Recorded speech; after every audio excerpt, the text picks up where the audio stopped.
তুমি ছাড়া আবার কিসের জীবন? আমার জীবনটা তো ততক্ষণই সুন্দর যতক্ষণ সে জীবনে তুমি আছো।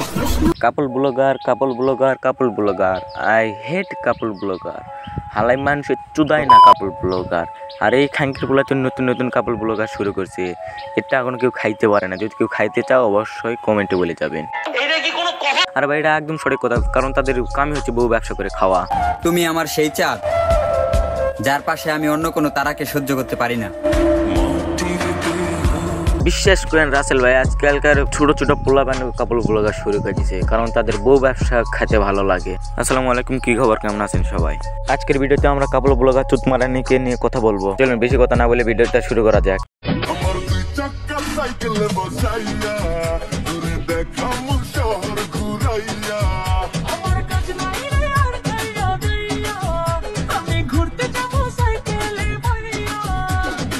আর ভাই গানটা যেমন অচুদা তেমন টিকটকার ও বোকাচুদা পুরোপুরি মিলে গেছে। একটা মানুষই তো চাইছিলাম। হ্যাঁ, সেটা তো বুঝতে পারছি, আপনি আমাকে চাইছিলেন। পুরো দুনিয়া তো আর চাই নাই। চাইলেও তুই আমার টুনটুনি ছাড়া অন্য কিছুই পাবি না। আমি যারা চাইছিলাম তারাও আমি পাই না। তুমি তো আমার পাবা না। আমি তোমার বলেছিলাম যে তুমি ফাঁক করে রাখবা, মানে দরজা, কেউ কিন্তু অন্য কিছু মাইন্ডে নেবেন না। বিশ্বাস করেন রাসেল ভাই, তারগুলো তো এখন লিচু হয়ে আছে, 2 দিন পর দেখবেন যে ডাব হয়ে গেছে। মানে মন, কেউ কিন্তু অন্য কিছু মনে করবেন না।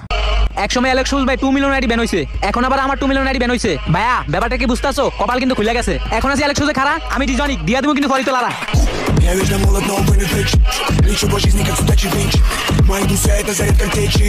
রাসেল ভাই বিশ্বাস করেন, এদের বউ ব্যবসা করে খেয়ে খেয়ে লাস্টে এদের কি হয় দেখুন।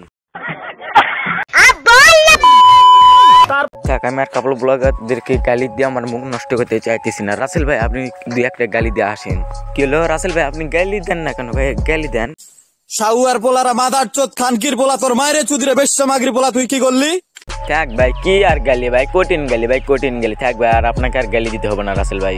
ভাই নেক্সট ভিডিওতে আমি এই যে অর্ণব ভিভো, একে আমি বাঁশ দেবো। সবাই দেখো, এদের নাম অর্ণব, একে আমি বাঁশ দেবো। কি রে তুই বোরখা পরে কেন? আমি বোরখা বললে তো সমস্যা কি? তোকে কেমন জানি লাগছে, আপা আপা লাগছে। কি করে তোর সমস্যা কি ভাই? তোরা যদি মেয়ে হয়ে যদি জিন্সের প্যান্ট পরতে পারিস, ছেলেদের গেঞ্জি পরতে পারিস, তাহলে আমি বোরখা বললে সমস্যা কি?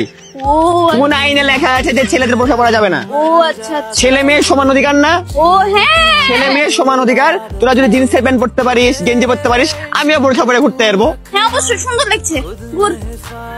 বোরখা পরা মেয়ে পাগল করেছে।